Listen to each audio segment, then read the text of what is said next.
The Quran informs us that Muhammad's only miracle was the Quranic revelations themselves. On what basis do the hadiths invent an abundance of other so-called miracles when the Quran itself speaks of none of them? You are of course correct, since the most surprising revelation in the Quran is the fact that it does not contain a single report of any miracle achieved by Muhammad. On the contrary, in several verses, more than 20 of them, they deny him the ability to perform any, just to prove either the existence of Allah or to impress the pagans so that they may convert. All these verses assert only three things: that he was human, that he was a warner, and later as the messenger of Allah. Not even once does the Quran imply that Muhammad was a miracle worker. In fact, the Arabic word for miracles, mu'jizat or a'jubat, are not mentioned at all in the Quran. Al-An'am 6.48. We send the apostles only to give good news, mubashirina, and to warn munzirina. Many verses of the Quran preclude the need for miracles, yet the ahadith are full of them. A serious and unacceptable contradiction, since if Muhammad did perform miracles, they would have been obviously recorded in the Quran. 6.50. Say, I tell you not that with me are the treasures of Allah, nor do I know what is hidden. أعلم الغيبة. Nor do I tell you I am an angel, malak. I but follow what is revealed to me. Al-Ra'd 13.7. And the unbelievers say, why is not a sign sent down to him from his Lord? But thou art truly a warner, munziru, and to every people a guide. This verse explains very clearly the functions of Muhammad. He is a warner and definitely not a miracle worker. Al-Isra 17.90. They say, we shall not believe in thee until thou cause spring to gush forth for us from the earth, or until thou have a garden of date trees and vines, and cause rivers to gush forth in their midst, carrying abundant water, or thou cause the sky to fall in pieces, as thou sayest will happen against us, or thou bring Allah and the angels before us face to face, or thou have a house adorned with gold, or thou mount a ladder right into the skies.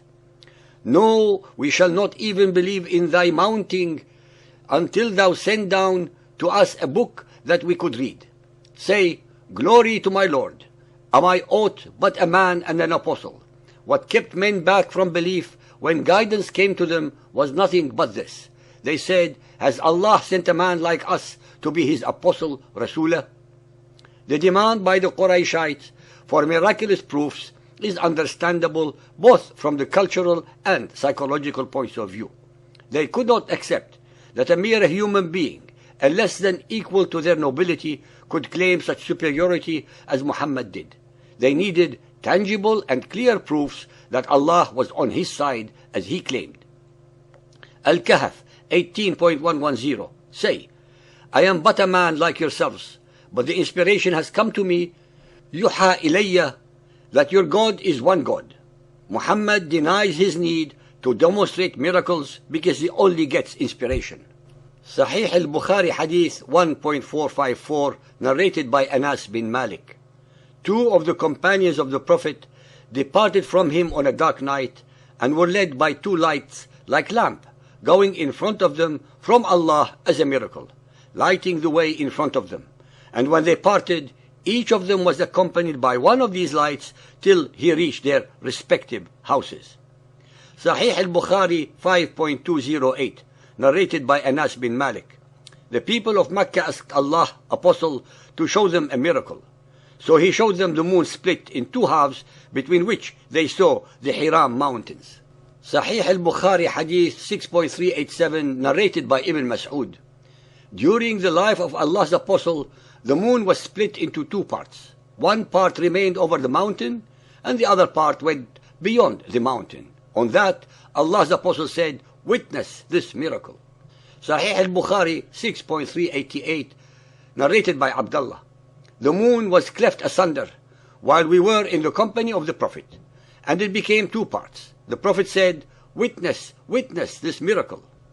The story of the alleged miracle of the splitting of the moon, a cosmic event of catastrophic significance, was only observed in Arabia and only by Muhammad and his entourage in Mecca.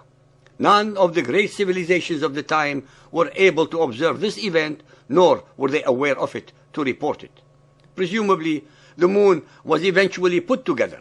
These contradictory stories of alleged miracles were invented by his followers over a period of 300 years after his death to make him appear superhuman and semi-divine, despite the fact that both the Quran and other ahadith firmly deny that Muhammad was able to perform any miracles.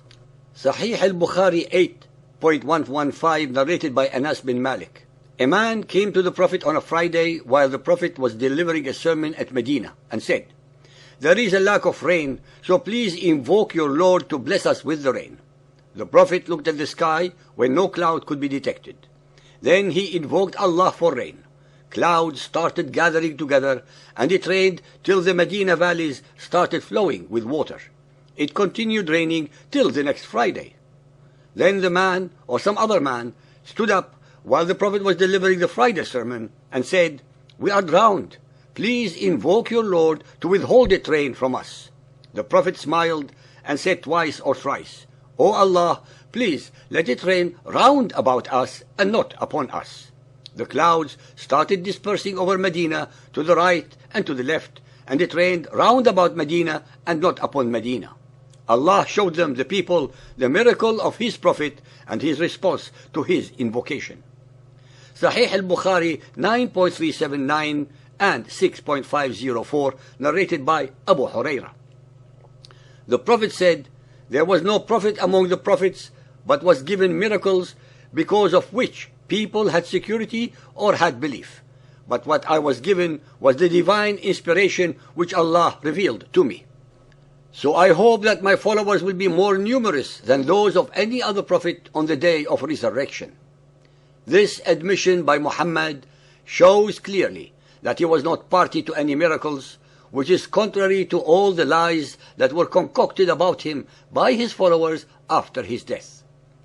If the above alleged miracles did occur, the ahadith then contradict all the verses of the Quran that deny Muhammad performing any miracles whatsoever. In fact, the Quran asserts that the only miracle that Muhammad needed as proof to his followers are the Quranic verses themselves. While the events of the Exodus and all the miracles that the Israelites witnessed were collective in daylight and night and beheld by the whole people, not a single alleged miraculous event in the life of Muhammad was witnessed by any other beside him, not his wife Khadija, nor Aisha, nor any of his other immediate male or female followers. Another incredible difference is the fact that the miracles of Moses were forewarned, while those of Muhammad, the ayat, were afterthoughts. For example, before any of the miracles befell Egypt, Pharaoh was warned of exactly what was going to befall his country if he refused God's commands. In the case of Muhammad, no such forewarnings are mentioned. Almost every so-called miracle occurred in the dead of night, without any other witnesses, from his first encounter with the alleged angel Gabriel through to his second and subsequent encounters over a period of 23 years. Nor were there any witnesses to his alleged physical night flight to Jerusalem, in spite of the fact that his wives denied that he left their side on this occasion. The same Muhammad that the Quran asserts were given no signs, miracles, except the words of the Quran itself, was transformed by his followers into a man performing astounding miracles in their ahadith, not one of which is based on reality or fact, and all of which are contradicted by the Quran. Believers and unbelievers, the more we investigate the Quran and hadiths, the more we uncover outright lies, deceptions, contortions of history and science, as well as mendacities that boggle the mind in their depraved indifference to logic or common sense.